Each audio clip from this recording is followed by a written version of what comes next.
Most MSPs try to serve every single business there is. And I get it. We're all trying to make some money in the business. And if they have a computer, there's probably a chance that they could pay you money every single month. But here's the thing. By you chasing every single business there is out there, you're actually leaving a lot of money on the table. And in this video, I'm going to teach you how to find the right niche for your business that will allow you to make an unlimited amount of money in your business, but also avoid the headaches that come with trying to learn a new system, trying to learn a new setup, and allowing you to master one specific industry so you can absolutely conquer it. How are you doing? My name is Harrison Barron from growth-generators.com. We help MSPs grow, whether it's teaching you how to sell your MSP services to generate more revenue for your business, or teaching you how to generate an unlimited amount of leads so you always have people to actually sell to and keep your pipeline full. If you'd like to learn more, head over to growth-generators.com. That's all we do. We have our programs, MSP Heroes, or if you're just starting an MSP, the Launchpad. We have resources from vendor perks that you can get just from watching the YouTube channel, our blog, a completely free Discord with going on 1,400 members. You can grab our podcast, which we do make some podcast-only episodes. More to come as we are in the new office, and I'm constantly putting in work here. Some events coming up that we're hosting locally in Charlotte and around the country we're working on, as well as our resources here. And I'm going to be mentioning one of those resources in today's video. So let's talk about why niching works, because I think a lot of people aren't sure why it works. But let me tell you, the most successful companies have a niche product. If you don't believe me, take a second to look at what's in your pocket, right? More than likely, it is a cell phone. Now, some of us use iPhones and the other weirdos in the world. I'm just kidding, my Android people, right? They have Androids. But this is a fairly niche product, right? Most iPhone users, myself included, I actually picked an iPhone back in the day because it had iMessage. It's one of my favorite things because I could send text messages over Wi-Fi. And before anyone comes after me, I get it. Things have changed nowadays. But I like the Apple iPhone. It's a niche product. And guess what? Apple only makes smartphones, tablets, computers, and a couple other wearable electronics. But originally, they only made computers to get to where they are. If we look at another prime example, we have Amazon. Amazon started selling books, right? That's what Amazon sold, was books. And that's the only thing that they sold for the longest time until they started adding in everything that we know and love about Amazon today. But that's what makes them successful. That's what's made everyone successful. Microsoft builds operating systems, right?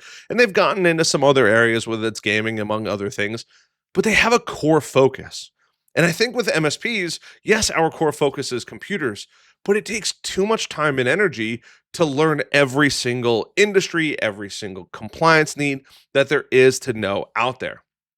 So now that we kind of have an idea of why niching works and becoming an expert, right? You can charge more money, which is really important. Let's think about the niches that we can actually pick from, because I think a lot of people aren't exactly sure what niches that they can pick. And there's a ton of them out there. And if you're not sure exactly, or you have an idea of your dream customer, you can actually head over to our website, growth-generators.com. Under resources, you're going to find a free buyer persona template. I'll leave a link down below for you to grab it, and you can go through. This is what it looks like, right? It's just a simple sheet, but you can fill it out. There's a whole second sheet I'm not going to share on this video, but you want to create a fake person of your dream customer. And the reason that's important is because there's a ton of different industries out there. There's industries, you have healthcare, legal, finance, public service, nonprofits. The list goes on and on. You have compliance specific needs, CMMC, HIPAA, FINRA, Sarbanes-Oxley, GLBA, Gramm-Leach-Bailey Act, the GDPR if you're in Europe or pretty much any other country for the most part that's not the United States, right? You could even be super picky by technology. Maybe you only want to work with clients that are going to use your stack. Maybe it's Ubiquity or whatever else that you decide to use. I have no preference in those, by the way, but that's totally up to you. Maybe you are an Office 365 or Microsoft 365 expert. Fantastic. Maybe you're on the flip side of things. Maybe you want every one of your customers, or you love working with customers that have a Google environment. There's no right or wrong, so don't come after me. But these are the nice niches that you can pick. You can also pick the size of the business. Are you going for startups, mid market, right? Sub 100 people, sub 200 people. Franchises are another great opportunity out there of an example niche. And you can kind of mix and match, but you want to have this is my perfect client. And that's why we have this buyer persona. Because now with this buyer persona, you can actually go through and clearly define who it is that you want to work with: the city, the state, the country, the job title, the level of education, right? And so on and so forth. Interests, hobbies, psychographics, values, what they actually value, short and long term goals. But how do we actually pick this? Because there is a little bit of a, I don't want to say gray area, but it can be very challenging because think about it, right? In this, and my little band has broken, but in this, we see dollar signs everywhere. We're like, oh, there's more money, and there's more money because everyone has a computer. So how do we actually make this work for us? And that's the best part of today's video is how do we go pick that niche? Now, my first and favorite thing is if you are an established MSP, look at your client base. Who is your absolute favorite customer? If you're like, I just love them. I love their person. I love the type of person they are. I love their business. I love that maybe it's overly complicated or maybe not too complicated, whatever it is. But if you have that imaginary person, you're like, I just come here. Let me give you a hug. I love you. You're my favorite customer. They pay you every single month, no questions asked. And it's never a hassle getting paid, the whole nine. Perfect. That's exactly what you want. That's the most important one, is that dream customer.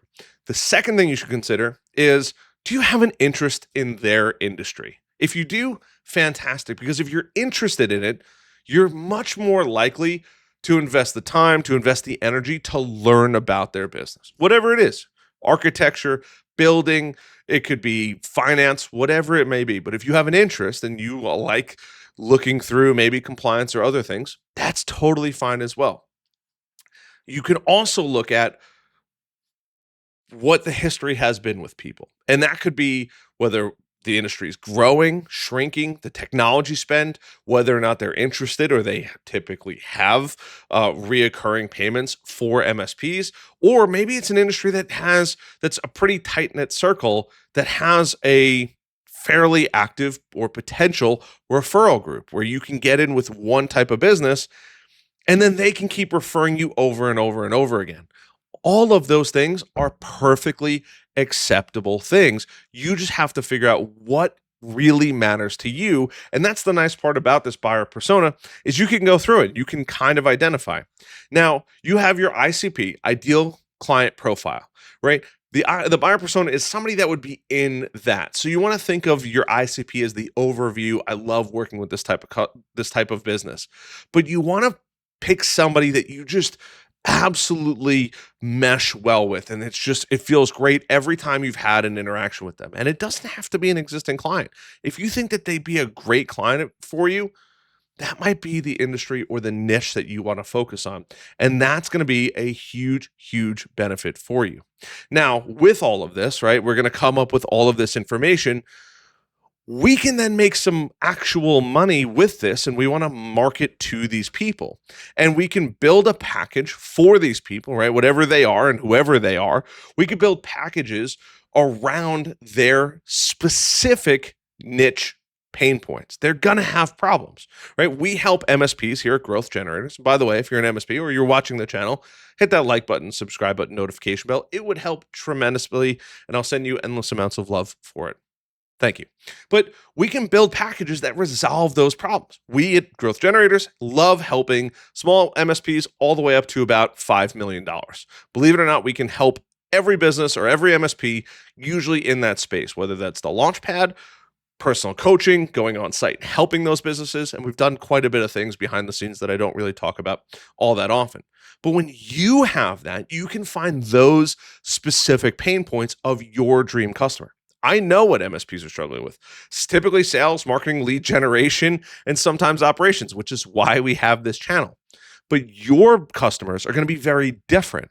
Your customers might be struggling with certain things that if you have expert knowledge in, you can then make packages that would resolve those pain problems and charge more money and become a specialist in those areas. And then you can sell that specific package that addresses those pain points over and over and over again. It also allows you, as you help those people, to create case studies and get testimonials in that specific vertical. And you'll know that and you'll be able to attract those people and speak their language because you're going to be interested. You're going to learn the terminology. Right? The common person doesn't know what a domain controller is. The common person doesn't understand what a PSA or an RMM tool is and how they interact with your business. But because I've been in the business for an extremely long period of time, I know all the terms. So it helps build that trust. And then when we're going to work with an MSP, they know, hey, he knows about the industry enough. He knows all the terminology I know, right? And yes, you have tons of super fancy terms and technology that I may not know because I'm not a technician, but that's okay. You have enough to get through to that person. This also helps with your marketing because if you know the terminologies, you know the pain points, you can then use that in your messaging, whether that's on your website, that could be on leave behinds, white papers. It could be on any engagement that you have. If you're cold emailing, you can use it in your cold emailing. If you're cold calling, you could use it in your cold calling. All of those matter tremendously because people want to know that you can actually help them. They feel like, hey, they understand the business. This helps tremendously as time goes on. And now you know, hey, if I know who my dream customer is, where do they hang out? Is there a specific place? I can attend industry specific events, which are tremendously helpful, and so many other massive benefits that you're going to get creating targeted content, blogs, YouTube videos, ads, anything like that, answering or helping them resolve their exact problems. Far better than any other MSP competitor is ever going to be able to do. And then you can build strategic partnerships with vendors that also help that specific industry. That's really where the massive, massive benefit actually comes from by finding out that niche. It opens up a plethora of doors. It's one of the things that I tell most MSPs when they join any of our memberships or programs, that you should find that dream customer. Because if you find that dream customer and you can help them, you get very, very good at helping them. And the better you get, the more value you can provide. And then the cost of your services actually goes away because you provide more value than the customer believes the cost actually is, keeping that customer forever and knowing the industry. The industry. It also helps with longevity and retention of that customer. If that customer knows that you are an expert, there's fewer experts out there in that specific niche. There's tons of businesses that want to help computers. There's still a ton of computer repair stores, but there's only so many MSPs. And then there's only so many MSPs that specifically work in your dream niche. And that's why having that niche and picking that niche is super important. And you're not going to figure it out the moment this video ends. I hope that you take this video or this podcast, if you're listening to it, and let it sit in your brain for a little while and churn around and mold and melt in and really think about it. Because your dream customer, your dream industry is waiting for somebody to come to the rescue, but they just don't know who that person is. Because you haven't found those people and declared, hey, I want to go help these people and put your flag in the sand or flag on the moon if you're, a moon landing enjoyer, right? I'm just kidding. I love you all. Please don't come after me. I'm just having a little fun today. All right. But these are the things that are really important. And as you go through this, if you can show people, hey, you are the expert, here's why you're the expert and all that, it becomes so much easier to sell your services and grow your MSP business. But before you go, and after you hit that like button, I want to give you a couple little road bumps you have to be careful with. Don't go too broad, right? If you want to help healthcare companies, be a little more specific. You're not going after a hospital, right? You want to serve a specific vertical and more specifically types of people in that vertical, right? If you're helping financial advisors, you don't want to go after 1,000-person company on your first, maybe at some point, but that's not going to be the first conversations that you have. You don't want to pick a niche that you completely do not understand or you don't enjoy working in. Just because you know there's money there, if you don't enjoy it, it is going to stink the entire time.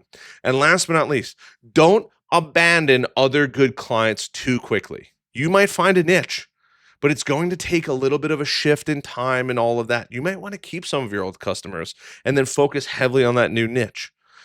But it takes time. Don't just say, "Oh, I got a new niche. You guys are good luck. I'm leaving y'all," right? That's not what you want. You want to make sure that you go through it. You can help that new niche, find where they're hanging out, and offer an incredible amount of value to them that will absolutely help you grow your MSP to an unlimited amount. Grab our buyer persona sheet, fill it out, spend some time. You can fill out a couple if you want to fill out a couple until you find this is the perfect person to have in my business. I love you as always. I'll see you on the next one. Back to posting. I'm super excited. Back on the horse, baby. I'll see you guys in the next video. Love you guys. Bye.